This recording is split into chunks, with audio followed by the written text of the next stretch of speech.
ஜெய் ஸ்ரீராம். அனைவருக்கும் வணக்கம்.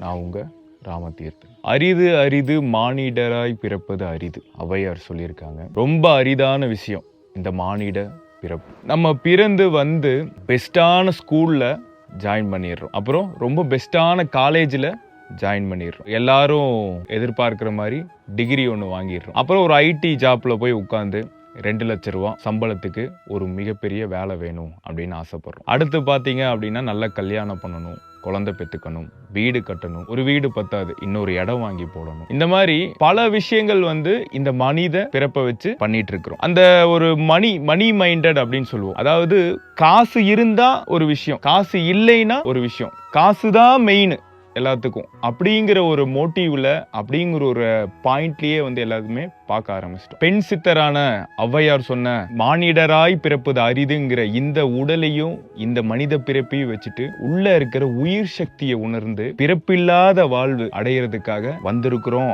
அப்படிங்கிறதையே மறந்தாச்சு. இறை அருள்ல இருந்து ஒரு துளியா நம்ம இங்க வந்திருக்கோம். திரும்ப அந்த இறை அருள்லயே போய் தேர்றதா நம்மளோட பிறப்புக்கான ஒரு நோக்கமாவே இருக்கு. ஆனா நம்ம பாத்தீங்கன்னா இந்த மாதிரி ஒரு மைண்ட் செட்லயே சிக்கி இந்த மாதிரி வாழ்ந்து இறப்புங்கிற ஒரு தன்மை நமக்கு வரும்போது எதுக்காக இங்க வந்தோம், எதுக்காக இந்த வாழ்க்கையை வாழ்ந்தோம், எதுக்காக இதெல்லாம் பண்ணலாம் அப்படிங்கறத டோட்டலா என்னன்னே தெரியாம மறந்து இறந்து குழப்பத்துல சுத்தி திரும்ப ஒரு மனித பிறவி எடுத்து மறுபடியும் வந்து மறுபடியும் ஸ்டார்ட் பண்றோம். சோ என்னைக்கு நீங்க எத்தனை பிறவி எடுத்தாலும் இதுதான் பிறப்போட நோக்கமா இருக்க போது.